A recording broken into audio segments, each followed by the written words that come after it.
This debate has been marked, if anything, not by any alleged incompetence of the Honourable Member of National Security, who is doing an excellent job at what he's doing, but a clear agenda by the opposition, both in and out of Parliament, to utilize crime and criminality as their vehicle to maintain relevance in this country.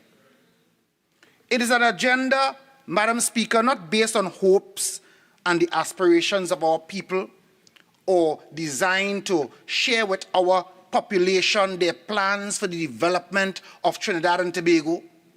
When they speak, they offer no alternative. When bills are brought to this Parliament so that we can take some serious action against the criminals in this country, they lend no support. They use the opportunity at every turn to frustrate the efforts of the government, only to be able to come back to the country to speak about crime and crime and crime. But the evidence is clear. At every opportunity to support the government in its fight against the criminal elements in this country, the UNC have fallen down on the job, Madam Speaker. They have failed in this quest before, and as sure as night follows day, they will fail again, Madam Speaker.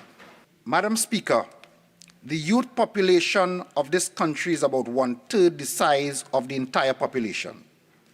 And the statistics are available and clear that many of our young people are grappling with development issues, that many of our young people have fallen victim to crime, that many of our young people have been recruited by criminal elements in this country, that many of our young people continue to grapple with youth delinquency.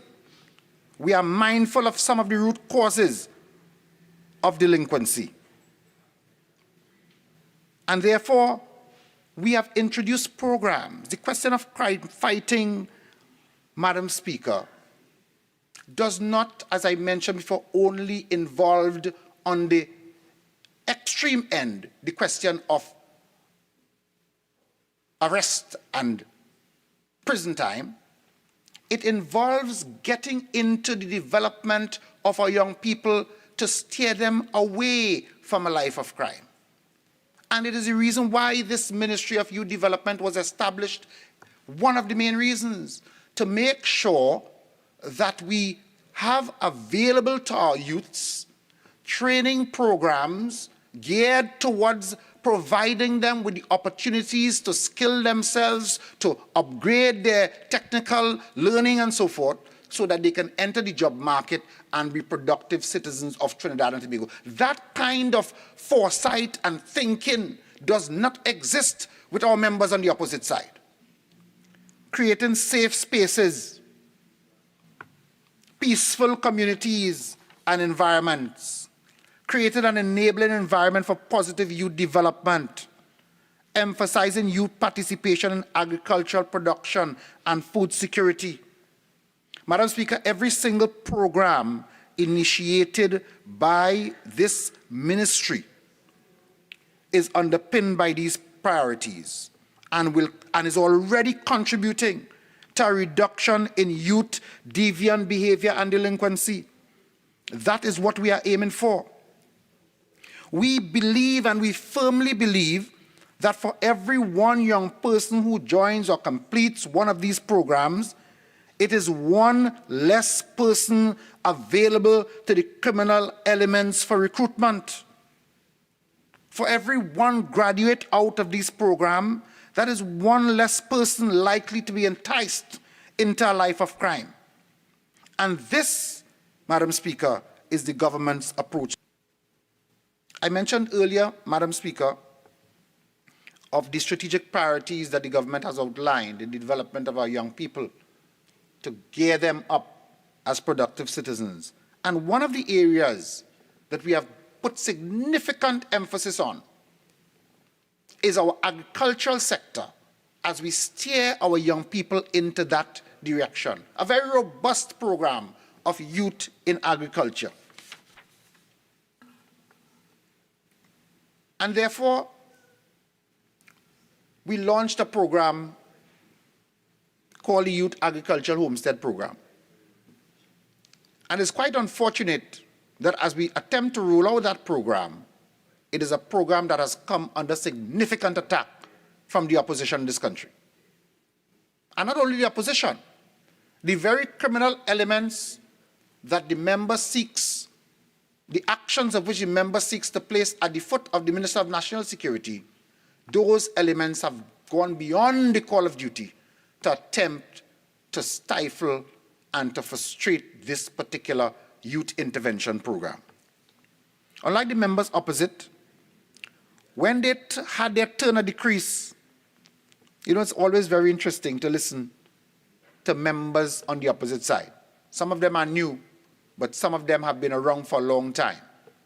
And they know that when they had their turn at decrease, they destroyed all viable options for young people that were put in place by the previous PNM government.